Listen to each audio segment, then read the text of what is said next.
Chapter 84. Sleep Less. Thomas Edison's life story is one worth reading about. Part visionary, part gambler, and part genius, he was a brilliant inventor who made the best use of his time on the planet.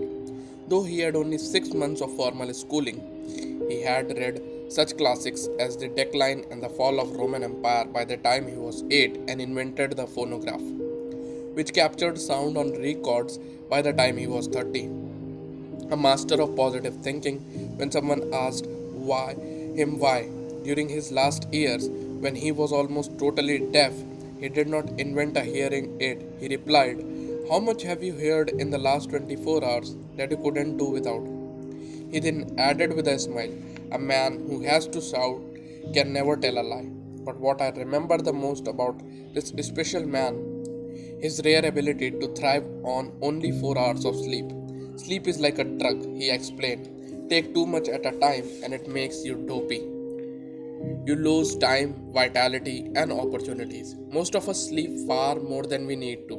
We say to ourselves that we must have at least 8 good hours of time under the covers in order to function at our best.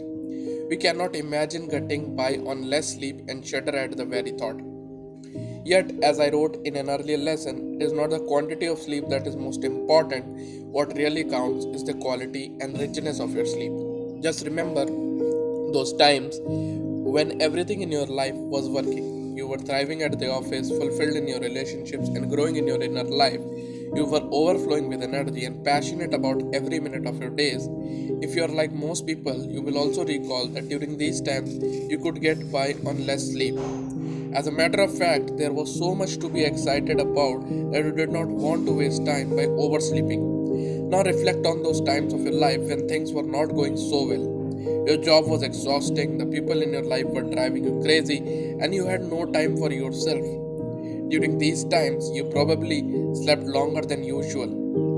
Perhaps you slept until 2 o'clock in the afternoon on Sunday or Saturday. We often use sleep as an escape from the reality during difficult times. But how did you feel when you finally woke up? Groggy, uninspired, and tired? So it is not the number of hours of sleep that is key, but rather the amount of renewal your body receives.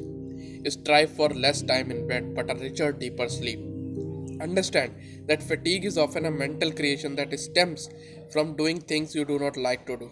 And remember Henry Wordsworth Longfellow's wise words: The highest, the heights by great men reached and kept were not attained by sudden flight, but they, while their companions slept, were toiling upward in the night. That's it from this one.